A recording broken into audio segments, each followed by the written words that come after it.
أعوذ بالله من الشيطان الرجيم. بسم الله الرحمن الرحيم. بسم الله الرحمن الرحيم.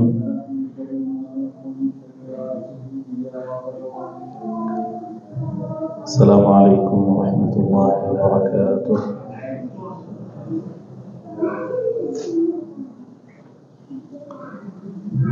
الحمد لله رب العالمين، وبه نستعين على أمور الدنيا والدين. صلى الله وسلم وبارك وكرم على سيدنا محمد الصادق الوعد الأمين، وعلى آله وصحبه ومن تبعه بإحسان إلى يوم الدين. ثم أما بعد، سبحانك ربنا لا علم لنا إلا ما علمتنا إنك أنت العليم الحكيم. اللهم ربنا علمنا ما ينفعنا وانفعنا بما علمتنا وزدنا علما يا كريم. اللهم ربنا أغننا بالعلم وزينا بالحلم وأكرمنا بالتقوى وجملنا بالعافية برحمتك يا أرحم الراحمين. اللهم إنا نسألك فهم النبيين وحفظ المرسلين وإلهام الملائكة المقربين. رب اشرح لي صدري ويسر لي أمري واحلل عقدة من لساني يفقهوا قولي.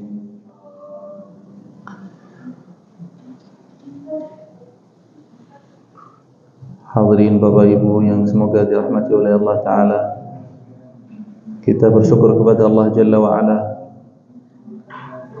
atas nikmat Islam, iman, sihah wal afiyah, nikmat kesempatan bisa kita menuju di rumah Allah,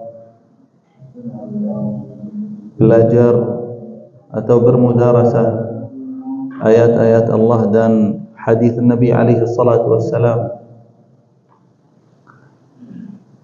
Sungguh ini nikmat besar yang perlu kita syukuri. Semoga Allah jadikan kita dari orang-orang yang bersyukur kepadanya. Lalu salawat serta salam kita tidak lupa aturkan kepada Nabi alaihi salatu wassalam. Allahumma salli wa sallim wa barik alaihi wa ala alihi wa ashabihi wa man tabi'ahu bi ihsanin ila yaumiddin. Hadirin yang dirahmati oleh Allah Ta'ala, di awal pertemuan ini Al-Faqir ingin mengingatkan diri dan para hadirin untuk kita bersyukur bisa kita mengaji.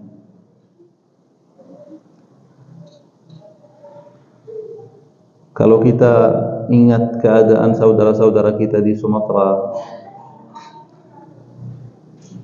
hanya mereka cari tempat untuk nyaman, tempat untuk mereka dan keluarga dan anak-anak. Mereka cari bantuan, sedangkan kita alhamdulillah Allah berikan nikmat untuk kita sampai bisa kita ngaji di masjid. Alhamdulillah. Semoga Allah tetapkan nikmat-nikmat kita. Hadirin yang dirahmati oleh Allah Ta'ala, oleh karena itu Al-Faqir ingatkan diri dan para hadirin untuk selalu sebisa mungkin jangan lupa untuk selalu peduli terhadap saudara-saudara kita. Dukung kepedulian, salurkan donasi, bantuan sebisa mungkin.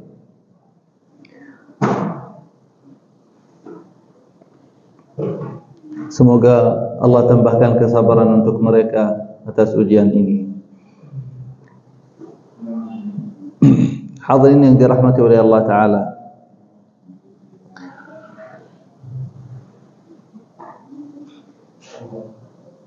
kita lanjut mudarasah di kitab Ar-Rahiq Al-Makhtum li Al-Imam Safiyur Rahman Mubarakfuri rahimahullah ta'ala. Dan hari ini mungkin kita akan mudarasah di Al-Wahyi. Kemarin kita berhenti di awal turun wahyi kepada Nabi alaihi salatu wassalam di Gua Hira. Hari ini kita lanjut pembahasan al-wahyi atau wahyu. Hadirin yang dirahmati oleh Allah Ta'ala, setelah pertama kali turunkan Jibril untuk menyampaikan ayat pertama kepada Nabi alaihi salatu wassalam di Gua Hira, dan Nabi alaihi salatu wassalam kembali ke istrinya Khadijah radhiyallahu taala anha dalam keadaan takut. Zammiluni, zammiluni, selimuti aku. Setelahnya Khadijah radhiyallahu taala anha tenangi Nabi alaihi salatu wassalam dan menyampaikan kata-kata yang mengukuhkan Nabi alaihi salatu wassalam agar dirinya lebih tenang. Wallahi la yukhzika Allahu abada, demi Allah, Allah tidak akan sekalipun menghinakan engkau. Kenapa Khadijah dengan percaya diri menyampaikan itu? Karena pengalaman Ibunda Khadijah radhiyallahu taala anha bersama Nabi alaihi salatu wassalam, bahwa engkau melakukan amalan-amalan yang dengan amalan tersebut Allah enggak akan menghina engkau. Allah akan jauhkan engkau dari macam-macam kebahayaan, macam-macam keburukan. Khadijah radhiyallahu taala anha, para hadirin, sebutkan 5 hal, 5 akhlak mulia. 5 akhlak mulia. Ketika kita tanamkan akhlak tersebut di diri kita, di anak-anak kita, generasi ini, Allah akan jaga umat ini dari kebahayaan, dari keburukan. Yang pertama, kata Khadijah, engkau selalu menyambung silaturahmi. Yang kedua, wa tasduqul hadith, engkau selalu berkata jujur. Wa tahmilul kal, engkau selalu membantu orang-orang yang lemah.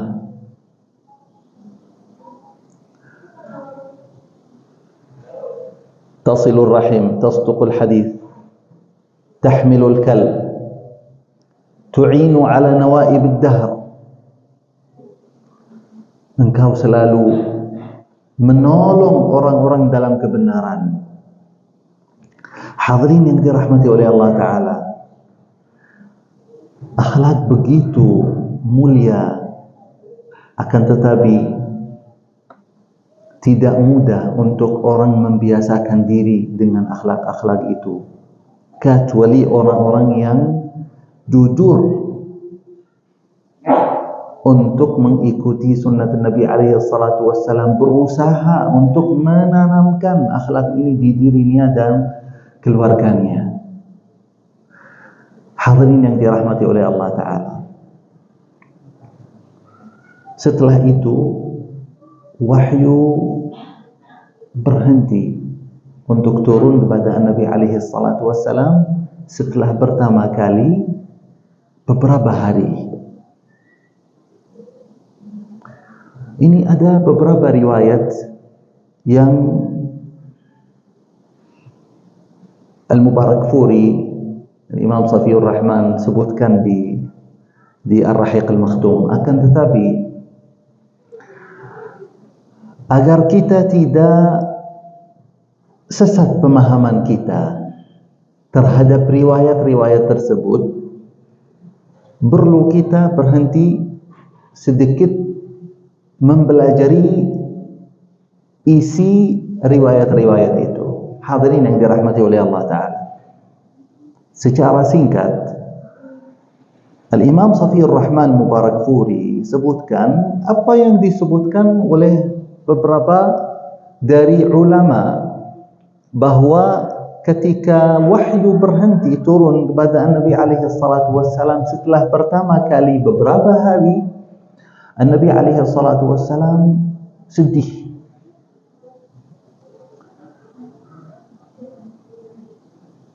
Terus Nabi alaihi salatu wassalam setelah kesedihan itu Nabi alaihi salatu wassalam ingin membunuh diri.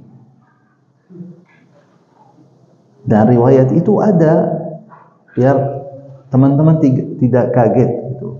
Ketika teman-teman buka Sahih Al-Bukhari, riwayat itu ada, akan tetapi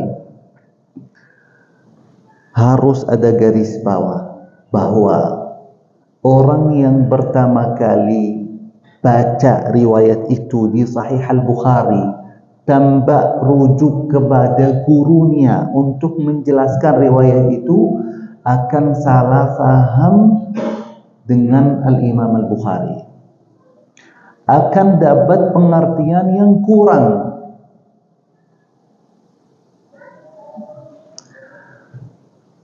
Teman-teman percaya bahwa Nabi alaihi salatu wassalam pernah ingin membunuh diri? Ini pertanyaan penting sekali, karena musuh-musuh Islam hari ini ambil salah satu syubhat dari Sahih Al-Bukhari untuk apa? Untuk menjatuhkan Nabi alaihi salatu wassalam. Yang kedua, untuk melemahkan Sahih Al-Bukhari. Kalau Sahih Al-Bukhari turun, jatuh, berarti kita pegang dengan buku apa yang paling benar setelah Al-Quran Al-Karim. Yang hadits Nabi alaihi salatu wassalam paling sahih, sudah diterima oleh umat Islam, Sahih Al-Bukhari. Nah, oleh karena itu hadirin yang dirahmati oleh Allah Ta'ala, Al-Imam Al-Bukhari sebutkan riwayat itu, akan tetapi orang yang tidak mengerti manhaj atau cara atau tariqat Imam Al-Bukhari untuk menyebutkan riwayat tersebut akan lewat, akan salah faham bahwa benar Imam Bukhari sebutkan bahwa Nabi alaihi salatu wassalam pernah ingin membunuh diri. Imam Al-Bukhari para hadirin sebutkan riwayat itu dengan satu kata, yaitu hasbama balagana, seperti yang kita dapat. Dengan kejujuran Al-Imam Al-Bukhari untuk menyebutkan riwayat yang beliau dapat dari guru-gurunya, akan tetapi dengan catatan ini yang paling penting, banyak orang tidak tahu. Oleh karena itu terjadi salah faham. Musuh-musuh Islam ambil kesempatan. Masalahnya, yang baca Sahih Al-Bukhari tanpa mengerti cara Imam Al-Bukhari akan menguatkan, akan membenarkan pendapat orang-orang musuh Islam. Hadirin yang dirahmati oleh Allah Ta'ala, Nabi alaihi salatu wassalam tidak pernah ingin membunuh diri. Dan riwayat ini para ulama sudah menjelaskan cara Imam Al-Bukhari, dan riwayat yang disebutkan oleh beliau rahimahullah, ketika kita kembali ke silsilah sanadnya, ada cara yang melemahkan riwayat tersebut. Oleh karena itu para hadirin, kenapa saya sampai membongkar hal ini? Karena ini ada di buku Ar-Rahiq Al-Maktum. Kalau teman-teman mungkin baca terjemah buku Ar-Rahiq Al-Maktum tanpa mengetahui catatan tersebut, mungkin akan ragu. Faidah, manfaat kita ngaji bareng, kita bermudarasah, yaitu bisa kita bermudarasah dengan apa yang meragukan kita. Dan talibul ilm yang mencari kebenaran harusnya kalau ada sesuatu yang meragukannya atau meragukan kebenaran yang ada di sunnah Nabi alaihi salatu wassalam, harus tidak menambah ragu, harus kembali ke orang yang lebih tahu dari dia. Jangan langsung ambil riwayat seperti itu dan menyebarkan. Tambah cari tahu. Hadirin yang dirahmati oleh Allah Ta'ala, An-Nabi alaihi salatu wassalam disebutkan di riwayat tersebut sedih. Bagaimana An-Nabi alaihi salatu wassalam sedih setelah keluar dari Gua Hira dalam keadaan takut. Takut luar biasa Nabi alaihi salatu wassalam sampai ke Khadijah. Dari pertama kali sesuatu yang menakutkan manusia, apakah akan selalu mencari sesuatu itu? Akal yang sehat akan bilang bahwa orang dari takut dari sesuatu tidak akan mencari, kecuali sudah terbiasa bertemu dengan hal itu, dirinya akan tenang. Oleh karena itu, An-Nabi alaihi salatu wassalam di waktu yang wahyu itu berhenti turun, An-Nabi alaihi salatu wassalam tidak nyari karena dalam keadaan takut. Setelah bilang oleh sepupu Khadijah, Waraqah bin Nawfal,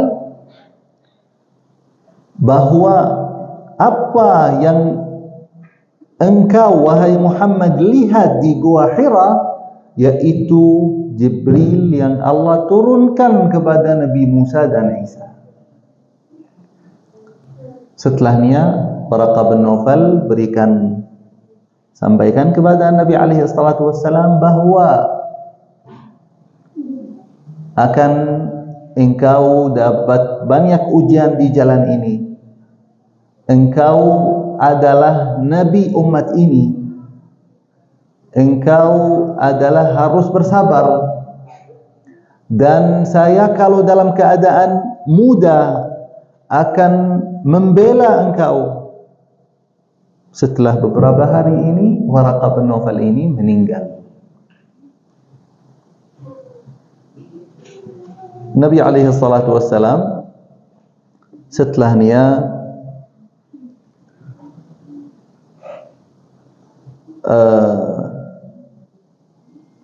kembali ke Gua Hira. Ini setelah keadaan tersebut kembali ke Gua Hira. Setelah beberapa hari nemu Jibril kembali, yaitu yang teman-teman mungkin kalau yang baca terjemah Rahiqul Makhtum akan dapat bahwa kali kedua Jibril turun atau wahyu turun kepada Nabi sallallahu alaihi wasallam. Hadirin yang dirahmati oleh Allah Ta'ala, Nabi alaihi salatu wassalam setelah kali kedua sudah mulai mempercaya bahwa beliau sallallahu alaihi wasallam adalah nabi umat ini.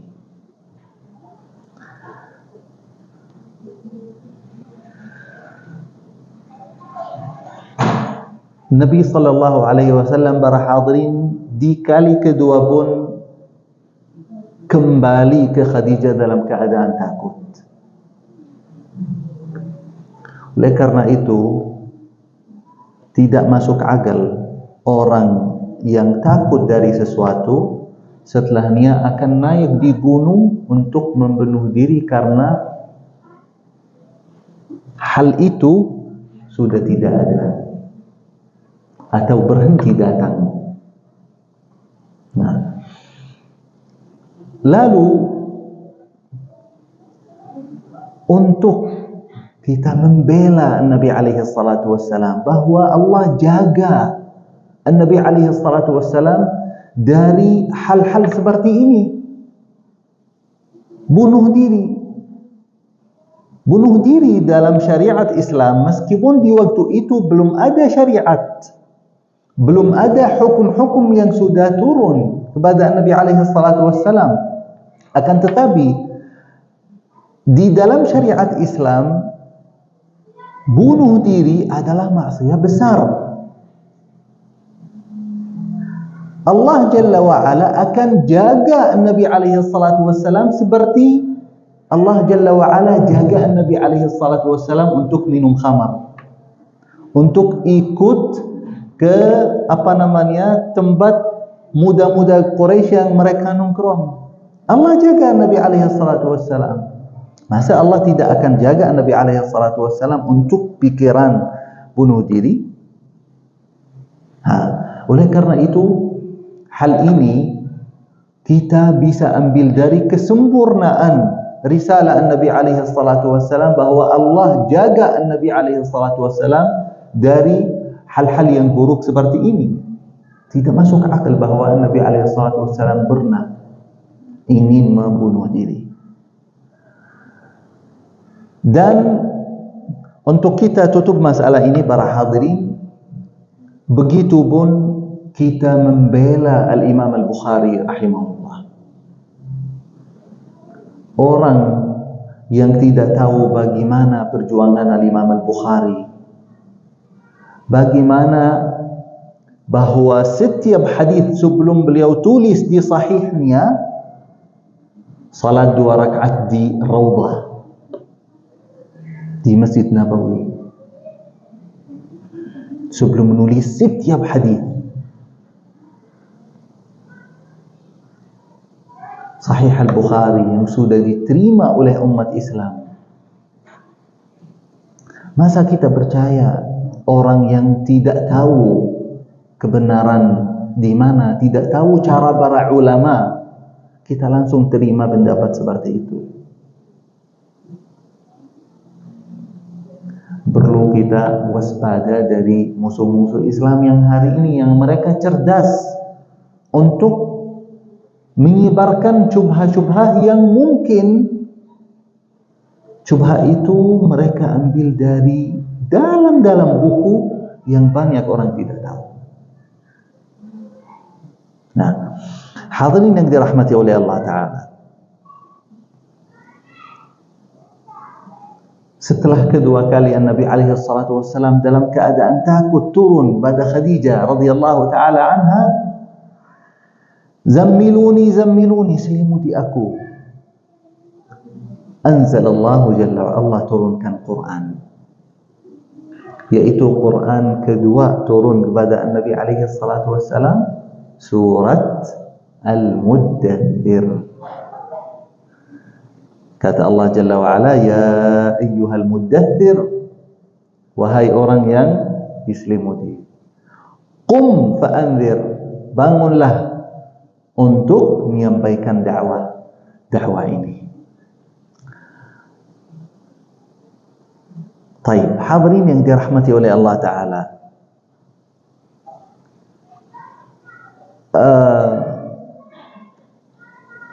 sebelum kita lanjut di dakwahnya Nabi alaihi salatu wassalam, perlu kita bahas pembagian wahyu yang Nabi alaihi salatu wassalam dapat selama setelah diutus sebagai Nabi sallallahu alaihi wasallam sampai meninggal. Pembagian wahyu para hadirin disebutkan oleh para ulama. Yang pertama, ar-ru'ya as-sadiqah, yaitu mimpi yang jujur. Ya, bisa kita terjemahkan dalam bahasa Indonesia. Karena dalam bahasa Arab, seperti yang mungkin Al-Faqir sampaikan di pertemuan yang kemarin, ada perbedaan di antara ru'ya dan hulum. Kalau hulum itu mimpi yang buruk, kalau ru'ya itu ru'ya yang baik. Nah, ar-ru'ya as-sadiqah para hadirin itu mimpi yang baik, yang setelah Nabi alaihi salatu wassalam bangun tidur, melihat realiti apa yang beliau mimpikan. Itu cara pertama wahyu dari Allah Jalla wa'ala.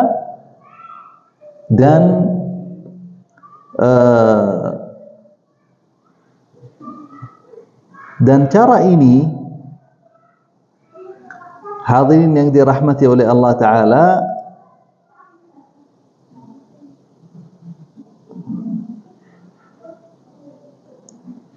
disebutkan oleh Al-Imam Al-Bukhari dan Imam Muslim an Aisyah radhiyallahu ta'ala anha qalat awwal ma budi'a bihi Rasulullah sallallahu alaihi wasallam min al-wahyi ar-ru'ya as-sadiqah. Pertama Nabi alaihi salatu wasallam dapat wahyu yaitu lewat mimpi yang baik yang Nabi alaihi salatu wasallam, kata Aisyah radhiyallahu ta'ala anha, fakana la yara ru'ya illa ja'at mithla falaqis subh. Nabi alaihi salatu wasallam mimpi, bangun tidur, lihat realiti apa yang beliau mimpi. Ibnu Hajar, para hadirin, Al-Imam Ibnu Hajar di kitab Fathul Bari menjelaskan sahih Al-Imam Al-Bukhari, kata Al-Imam Ibnu Hajar, al-hikmah min ibtidaihi bir-ru'ya tahi'atun nafs litalaqi al-wahyi al-yaqadhi. Apa hikmat Nabi alaihi salatu wassalam atau wahyi mulai kepada Nabi alaihi salatu wassalam dengan mimpi yang baik? Kata Al-Imam Ibnu Hajar, yaitu mempersiapkan dirinya sallallahu alaihi wasallam untuk bisa lebih kuat terima wahyu dalam keadaan al-yaqadhah, bisa kita bilang dalam keadaan sadar. Nah, ini hikmah. Dan ini menunjukkan bahwa Allah Jalla wa'ala turunkan wahyi kepada Nabi alaihi salatu wassalam dengan bertahap. Ini bisa kita ambil bahwa Allah Jalla wa'ala turunkan wahyu kepada Nabi alaihi salatu wassalam bertahap dengan cara-cara yang menumbuhkan hati Nabi alaihi salatu wassalam. Lalu kemudian para hadirin, bisa kita ambil faedah dari ini. Para ulama menyebutkan bahwa ar-ru'ya as-sadiqah itu satu bagian dari kenabian. Akan tetapi mimpi yang baik ini tidak tidak mensyariatkan sesuatu, tidak menjadi syariat. Untuk misalnya apa yang dimimpikan oleh Nabi alaihi salatu wassalam sebelum diutus Nabi, apa yang seperti yang kita bilang Nabi alaihi salatu wassalam melihat hal itu realiti, itu tidak menjadi syariat kecuali setelah Nabi alaihi salatu wassalam menjadi Nabi. Setelah selesai wahyu kepada Nabi alaihi salatu wassalam, berarti Nabi alaihi salatu wassalam sudah meninggal, bahwa mimpi yang baik itu tidak menunjukkan syariat atau penambahan di agama. Oleh karena itu kita belum pernah dengar di antara para sahabat yang mimpi sesuatu baik setelahnya suruh yang lain untuk mengamalkan hal itu. Tidak. Hal itu menunjukkan bahwa kebatilan, batil apa yang kita dengar dari beberapa golongan, misalnya mendirikan orang yang mendirikan sebuah tariqah dari tariqah misalnya Sufiyah atau apa, mimpi setelahnya suruh orang yang mengikuti untuk mengamalkan apa yang dia mimpikan. Entah itu doa, entah itu wirid atau apa.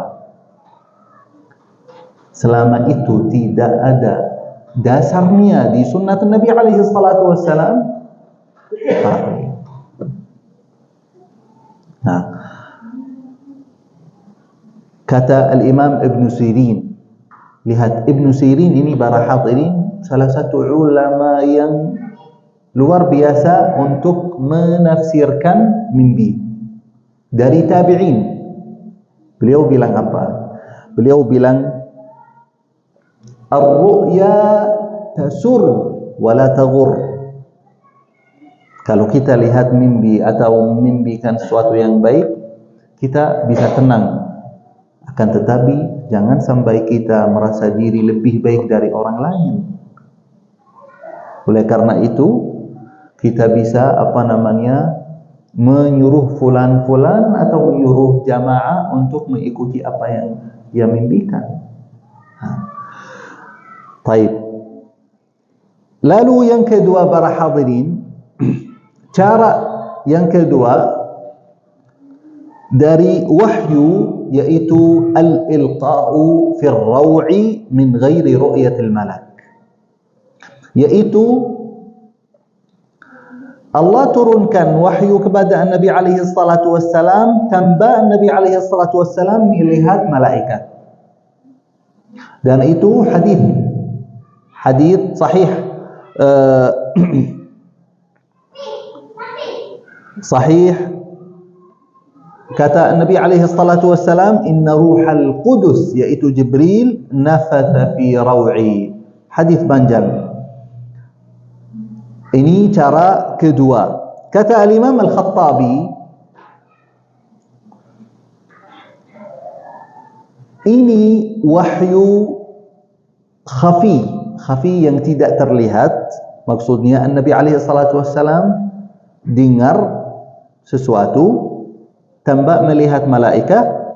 La yakhtassu bil Qur'ani bal yashmul at-tawjih wal ilham an-nabawi. Tidak dikhususkan cara ini untuk Al-Quran, akan tetapi untuk memberi memberi pengarahan kepada Nabi alaihi salatu wassalam di sebuah masalah. Dan subhanallah, hadis an Nabi alaihi salatu wassalam yang sebutkan cara ini, bahwa Nabi alaihi salatu wassalam mengarahkan para sahabat untuk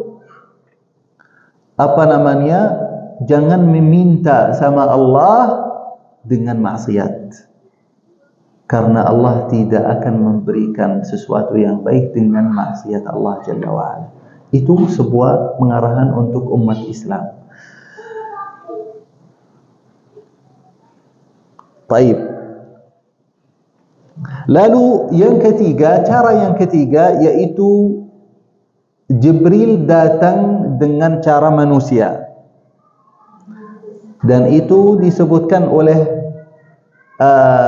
para sahabat bahwa pernah Jibril datang dengan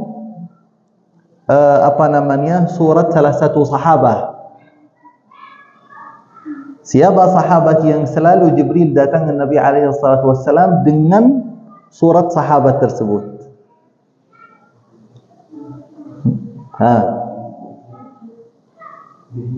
Allah iftah alaik, ahsant.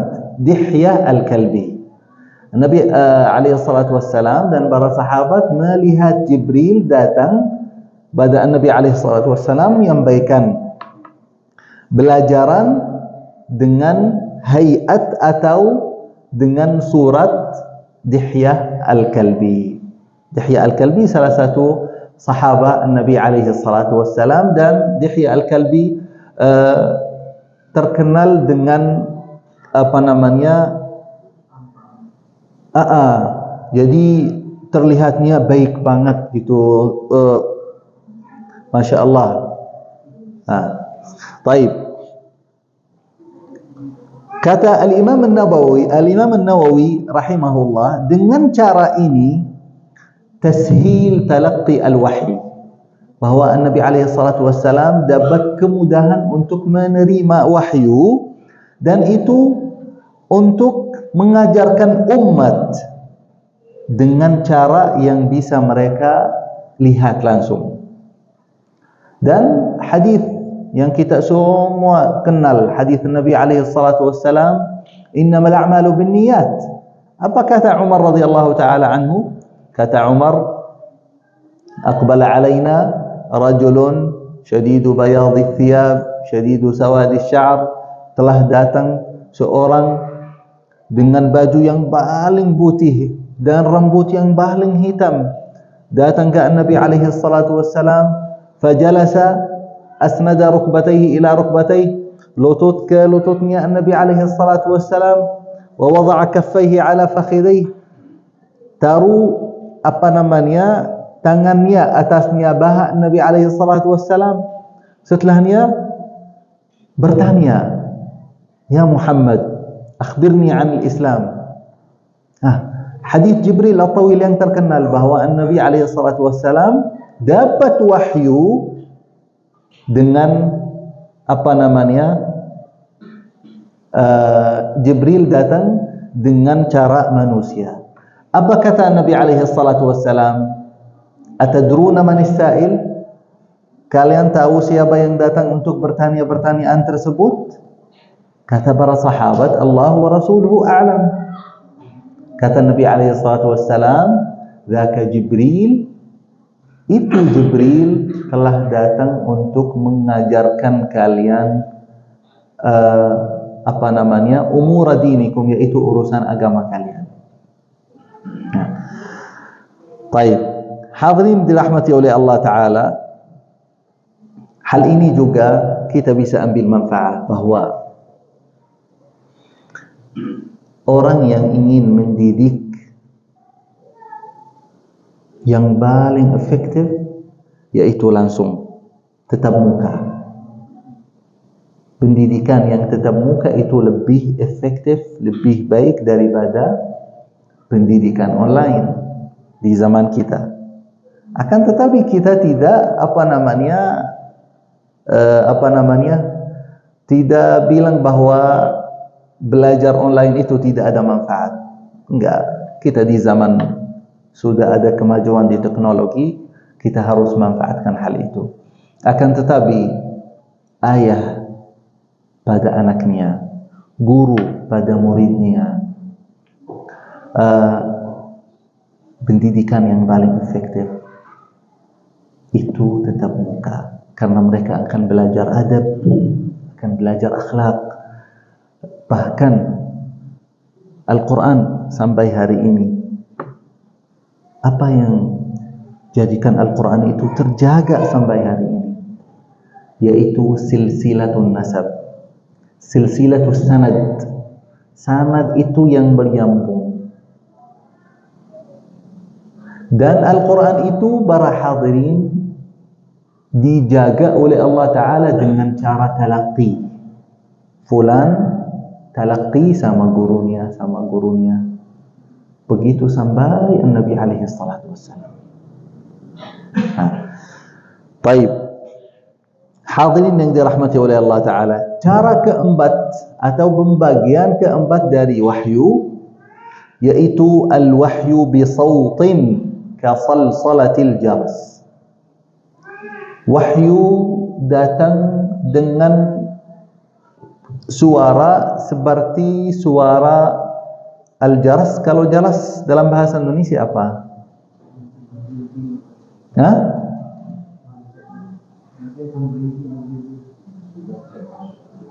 Mungkin ana lupa artinya jaras dalam bahasa Indonesia.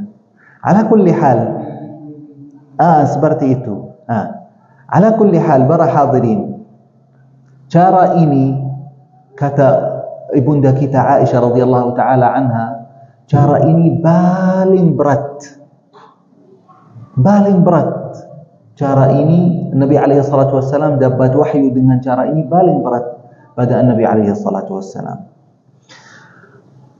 Dari keberatan cara ini ketika Nabi alaihi salatu wassalam dapat wahyu di musim dingin terlihat Nabi alaihi salatu wassalam keringatannya. Dari keberatan cara ini ketika Nabi alaihi salatu wassalam dapat wahyu dengan cara ini, para hadirin, Nabi alaihi salatu wassalam atas unta itu dari keberatan wahyu duduk. Subhanallah.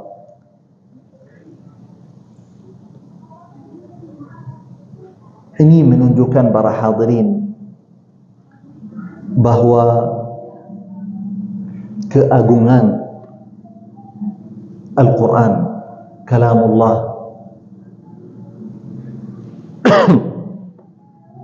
ini menunjukkan para hadirin bahawa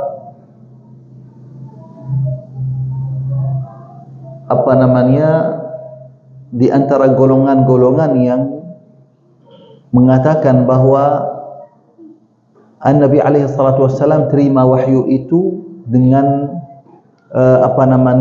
cara takhayul atau seperti mimpi dalam keadaan sadar. Itu menunjukkan kebatilan. Kalau Al-Quran berat, An-Nabi alaihi salatu wassalam terima dengan cara ini, tidak akan sama sekali bahawa hanya An-Nabi alaihi salatu wassalam pikirkan sesuatu seperti yang dibilang oleh beberapa golongan. Baik, kita selesaikan pembagian ini, ada dua lagi, setelahnya insyaallah kita tutup majlis kita. Yang kelima, para hadirin, cara yang kelima Nabi alaihi salatu wassalam mendapatkan wahyu, yaitu melihat malaikat dengan keadaan mereka yang real, yang real, dengan keadaan mereka yang hakiki.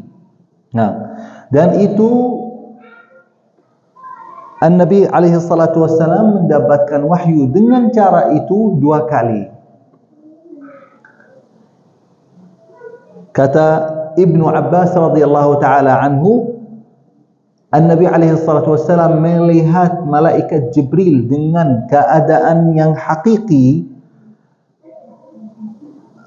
Jibril memiliki 600 sayap. Qad saddal ufuq, menutup pemandangan yang kita melihat. Kata Ibnu Abbas,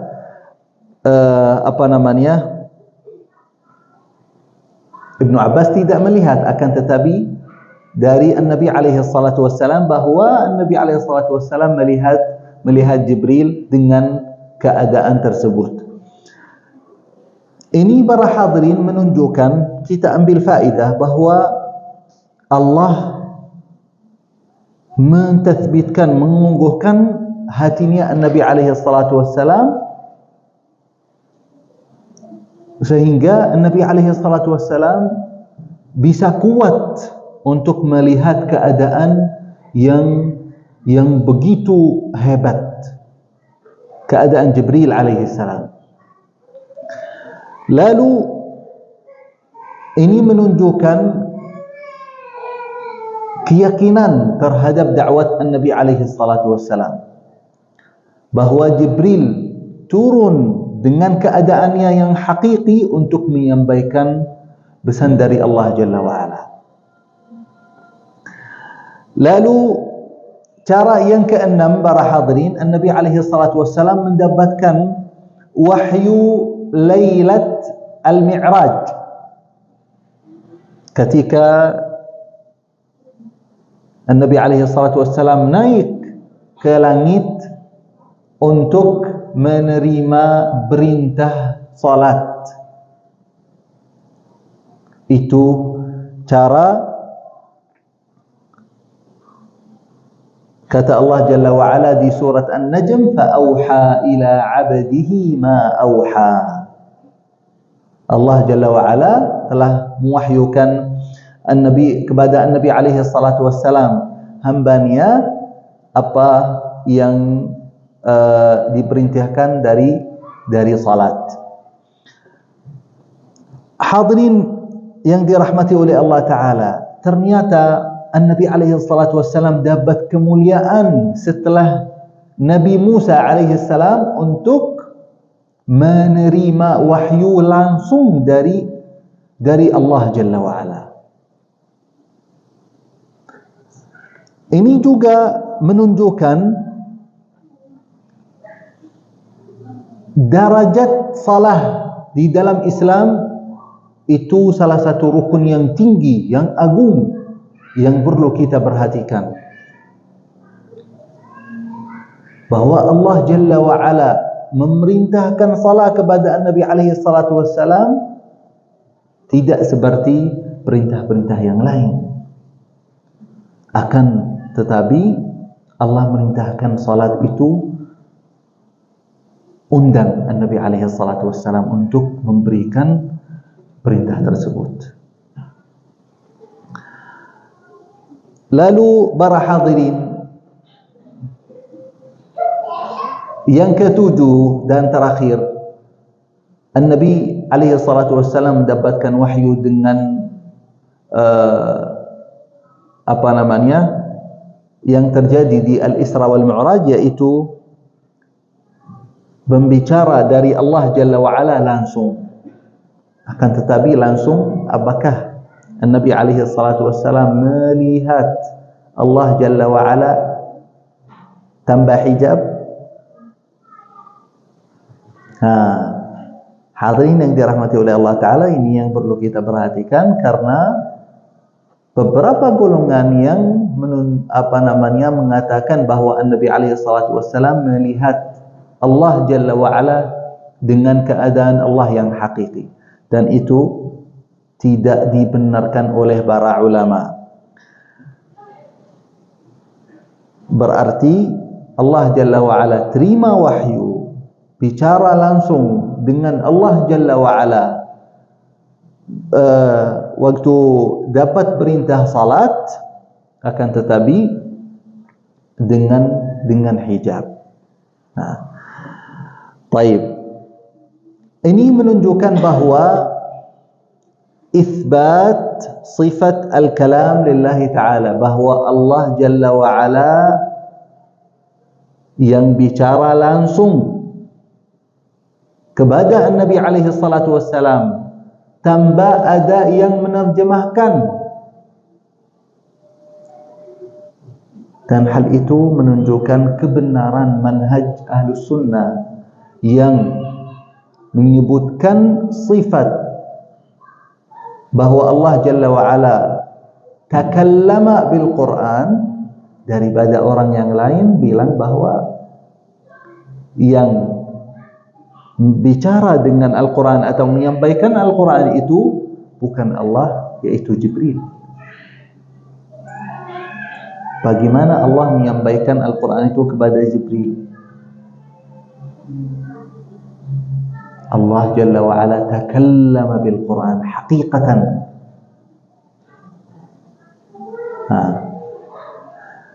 Lidzalik kata Allah Jalla wa'ala di Al-Quran, wa kallama Allah Musa taklima, yaitu Allah bicara kepada Musa, dan Nabi alaihi salatu wassalam dapat kemuliaan tersebut, dan mereka bicara dengan Allah Jalla wa'ala langsung.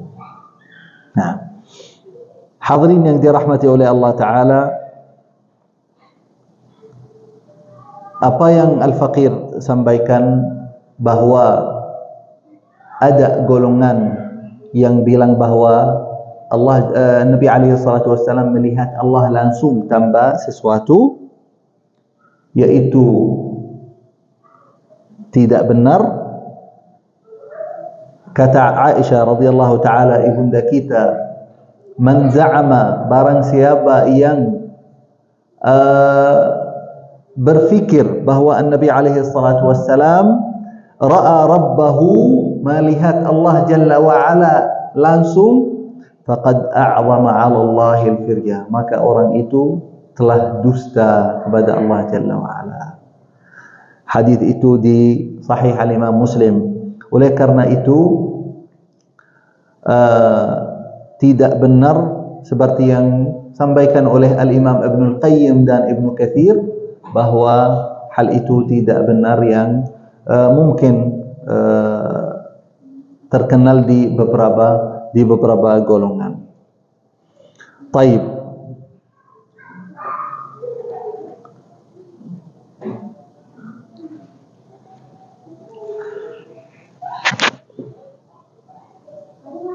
InsyaAllah ta'ala kita di majlis yang akan datang kita akan mulai dengan pertama kali Nabi alaihi salatu wassalam turun di lapangan dakwah dengan perintah Allah Jalla wa'ala di surat Al-Muddathir, ya ayyuhal muddathir qum fa'anzir. Semoga apa yang kita belajar malam ini bermanfaat untuk kita. Semoga Allah jadikan kita dari orang-orang yang sedikit, orang-orang bersyukur kepada Allah Jalla wa'ala. Semoga Allah berikan untuk kita semua ilmu yang bermanfaat dan melindungi kita dari ilmu yang tidak bermanfaat. Allahumma taqabbal minna innaka antas sami'ul alim wa tub alaina innaka antat tawwabur rahim. Allahumma ighfir lana dhunubana wa liwalidina warhamhum kama rabbawna shighara. اللهم اغفر لجميع مشايخنا ومعلمينا ولمن أحسن إلينا. اللهم اغفر للمسلمين والمسلمات والمؤمنين والمؤمنات الأحياء منهم والأموات. ربنا هب لنا من أزواجنا وذرياتنا قرة أعين واجعلنا للمتقين إماما. اللهم اجعلنا مقيمين الصلاة ومن ذرياتنا ربنا وتقبل دعاء. اللهم اجعلنا ممن يستمعون القول فيتبعون أحسنه. والله تعالى أعلم وأحكم. وصلى الله وسلم وبارك وكرم على سيدنا محمد وعلى آله وأصحابه أجمعين والحمد لله رب العالمين. نختم بدعاء كفارة المجلس. سبحانك اللهم وبحمدك نشهد أن لا إله إلا أنت استغفرك ونتوب إليك. السلام عليكم ورحمة الله وبركاته.